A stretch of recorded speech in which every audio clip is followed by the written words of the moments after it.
You guys, I'm okay. Literally pantsless right now. And I'm just going to share with you guys, I'm also underwearless right now. Socksless, pantsless. Holy shit. I'm in my car now at my campsite with candles to warm me up a little bit. Oh, I'm so glad I got these candles. Oh my God, you guys. I have learned a very valuable lesson. Many valuable lessons. Although I did have everything pretty much I needed to get out of the ditch. You guys, you saw how fucking deep that ditch was. Oh my God. Oh my God. I got out of that. Sid, my walking stick, is a fucking G, dude. I am so thankful for that stick. Cause there's snow up here. I'm sure I could have found a stick somewhere. But Sid is my stick, you know? Oh my God. I'm just running on just pure adrenaline right now. And gratitude that I literally made it out tonight. I mean, I could have gotten out. As soon as I got to this campsite, I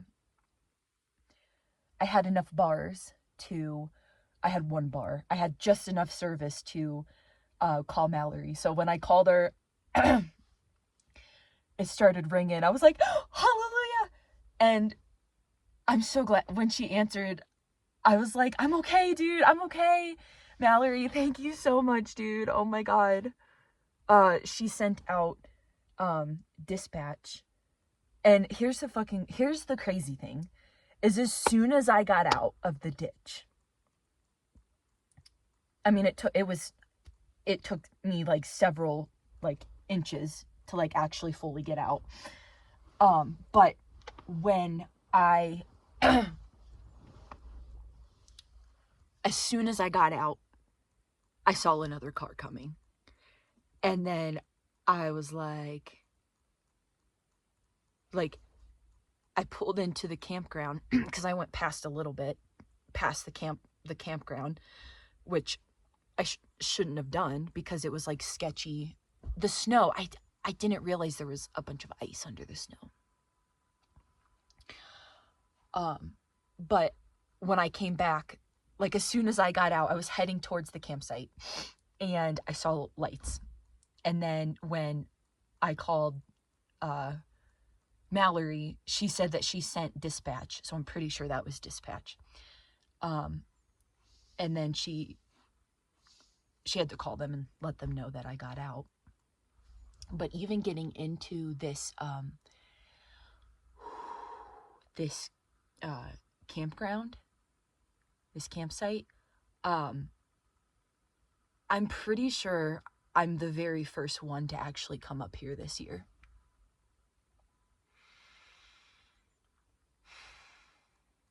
I mean, there's tracks going up the mountain road, but not into the campground, and not into this campground. It's Elbert, I think, Mount Elbert campground. Yeah. I was just gonna find that's what I was trying to do. I was trying to find a little bit further up if I could find free camping, because there's a lot of different places you can camp for free. This campsite that I'm at right now is technically you have to pay to be here. So but at the the station, the ranger station, there's a board, a bulletin board, and there's nothing on it. Usually I think it's because it's off season. So I'm gonna probably call the number when I get back and just let them know that I was here. I had to be here. Like, yeah, there's just so much to tell you guys, but that's pretty much it. No, I'm sure there's more. Just like how it all went down.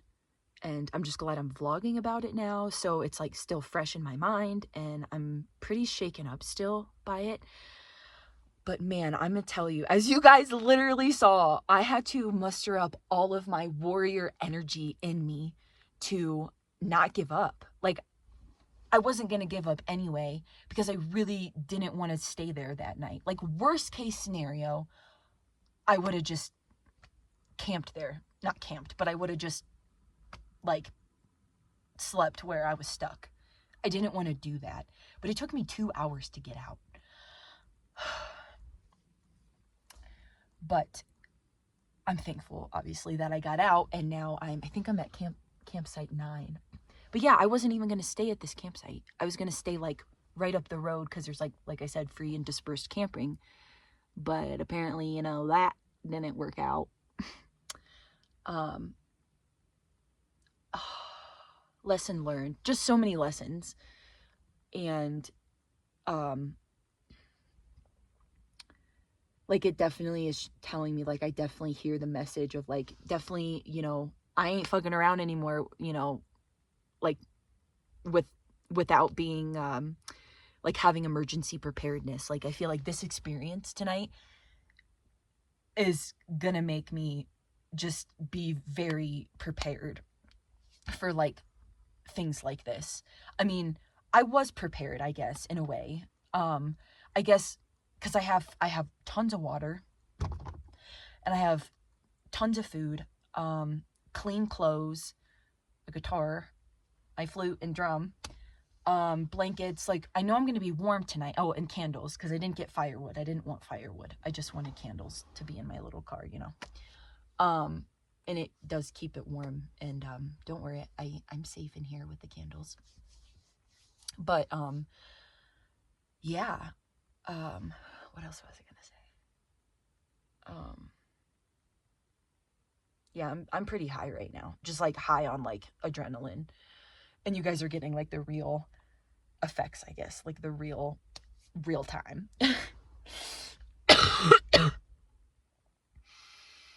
But yeah, emergency preparedness. So I could have just stayed there, but I didn't want to. What else was there? Yeah, I'm very thankful. So thank you for watching this. A lot of lessons, like, do not give up. Like, you guys, there was so much snow underneath my car. So it wasn't just, like, the tires that were stuck. It was, like, my car is, like, and it's not just snow. Like, I mean, it's, like, it's, like, heavy packing snow, but also ice. So I had to just chip away at the ice. It took me, like I said, 2 hours. But yeah, I'm thankful that, like, I do have, like, all the things that I need to, like, be comfortable and stuff. But anyway, blah blah blah blah blah. I just keep repeating myself, but I don't really care, because this was, like, literally a crazy experience, crazy moment. But it showed me something about myself. I mean, I already know that I'm a fighter in the way, like I had to just muster up this warrior energy. Like, you're not giving up. You serious, girl? No, you ain't giving up. Even if that means I have to cry and scream, like you saw, and pray and just have the faith. Like, you can do this. Like, no matter what you're going through, you can do this. And, like, take it from somebody who has struggled and have been in the depths of fucking hell with my mental health. But I survived. I'm going to talk about that for a minute. In the winter of 2023 into 2024, I made a video about this, but I deleted it. Like, I made a video and posted it on my channel, but I deleted it because I didn't like it. Like, I didn't really feel like I said what I needed to say. But now I feel strong, especially after digging myself out of a freaking 2-foot mountain ditch, is that during that winter, like, I was fighting for my life. And it's like a silent disease, because on the outside, people were like, oh my God, you're so calm. Like, I had very calmness to me, but you guys, inside of me was a fucking battle, war. It wasn't just a battle, it was a war.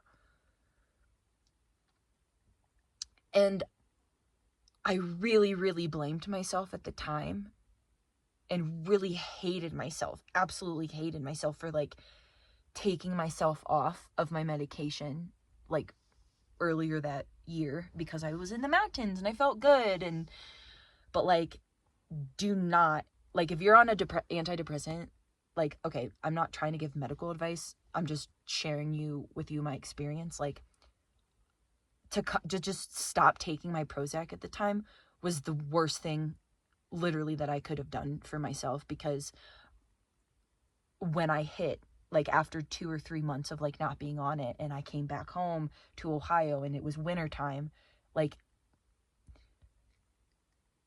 the level of serotonin in my brain was negative. Like, negative serotonin, if that's even possible. And I'm literally, like, sitting in my, like, spare tire right now. It's got, like, pillows in it, but I'm, like, sitting in the spare tire.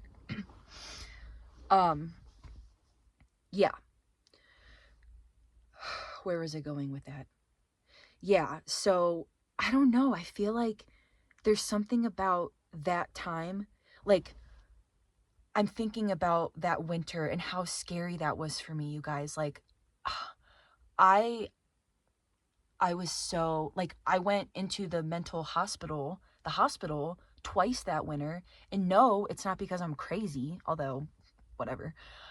It's because I was depressed. You guys, do not judge anybody that is in the mental hospital, that goes to the hospital for psychiatric reasons, because you have no idea the battle that people are facing. Like, on the outside, I looked completely okay. Fine, I lost weight. People are like, oh, you look good. Yeah, I'm not eating because I'm fucking depressed and I'm anxious and I'm like a fucking hot mess. And I was fighting for my life. And I think that's why I'm thinking about this now, is because I feel like, in a way, I was literally having to just fight for my life right here, because, like, it's night, like, sunset, like, thank God it wasn't gonna snow. I wouldn't have, like, probably come up here if I knew it was gonna snow. But, yeah, it felt like I was fighting for my life just now, like, survival, like, that survival, like, energy came back to me, and I feel strong right now, like, and I don't know, it gives me, like, a strength that I didn't think I had, like, that I knew I had, but it's like you have to, like, exercise it, you know what I mean? Like, you have to, like, put it into action. And it just makes me think of, like, that winter, just, when was that? 3 years ago? The winter, I was literally fighting for my life, and nobody, like, knew exactly how hard that was for me. And I made it out. Like, I'm alive, you guys. I attempted to take my life, like, a couple times. And it's not because it's not because I wanted to die. It's because, like, I don't need, like, medication is not something you want to fuck with, okay? And what like, had me so just messed up about all of that was, like, I knew in my heart that I wanted to live. I wanted to just feel better. Like, not only was I, like, absolutely depleted of serotonin, and then trying to, like, get back on another med, but I was also going through extreme grief, because like a lot of you know, I went through a separation and then eventually a divorce or whatever, dissolution, whatever. But I mean, it's not whatever. It was a big deal. Like, I went out west, and then when I came back, the grief hit me. Like, I started having dreams about him and his, like, girlfriend or whatever. Like, I don't even know. I don't want to know anything about his life, but I had dreams about him and her and just everything. And it's just everything came down, and the grief hit me so hard. So it wasn't just like depletion of serotonin, it was the grief. And having to like live back at my, like, you know, my parents' house.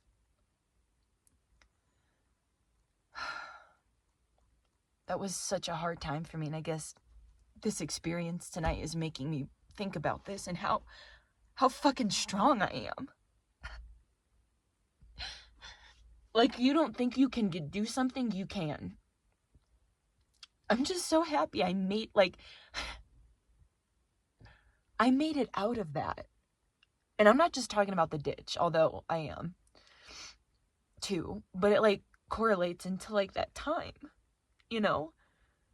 That was the scariest time in my entire life, was going through that winter. Like, not knowing if I was gonna make it out or not. And I fucking survived that. So I'm telling you, if you struggle with mental health, and you struggle with the fear in the mind, and the battles and the wars in the mind, and between your heart and mind, don't give up. You can do this. There are people that love you and support you. And I'm not going to sit here and say, like, I know what you're going through, but take it from someone who has been in the depths of fucking hell in their own mind. And I made it out. And you would never think that, because you look at me, I don't know. A lot of people are like, oh my God, you're like the happiest, nicest person I know. Like, you would never know the struggles that someone faces beneath the surface. So I guess I'm just saying this because, I don't know. I just literally crawled myself in my car out of a fucking ditch. I don't even know. I think I'm at like 11,000 feet elevation right now. No, wait, it's about 10,000 or something. I don't know. It's about 10,000 feet. In March. In Colorado. I was called to this mountain. And maybe it was to have this experience, so I could realize how fucking strong I am. I'm so strong. Ah! And you know what? So are you. So are you. Do not give up. There is hope. And not even just that there's hope. There are, I don't want to say better times. I mean, yes.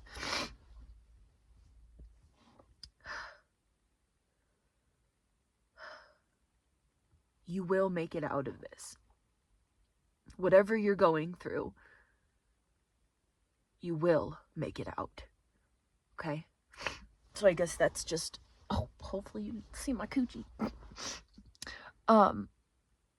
Thank you for watching.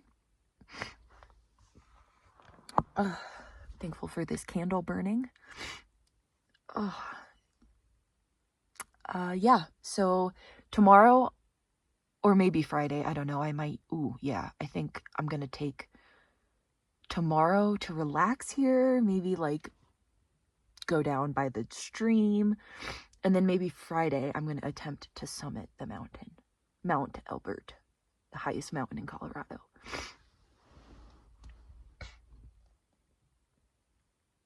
We're gonna see about that. We're gonna see about that, because I got good shoes and good clothing, so I'm gonna listen to my intuition. If I need to turn around, I will, but we're gonna at least attempt it, and at least I wouldn't have to get my tires out of a ditch. hopefully I won't fall in a ditch. No, if the trail is not paved well, I won't do it. But they do say if you look up Mount Elbert, they it's one of the easier mountains to climb, even though it's the highest mountain in Colorado. Actually, it's the highest mountain in the Rockies. Did you know that? Mount Elbert is the highest mountain in the Rocky Mountain range, and it sits at about, I'm going to say about because people give you different numbers, about 4,440 feet above sea level. And then from here, where I'm at, from here to the summit, which is the top of the mountain, is about 4,000 feet elevation. So I'm going to attempt it.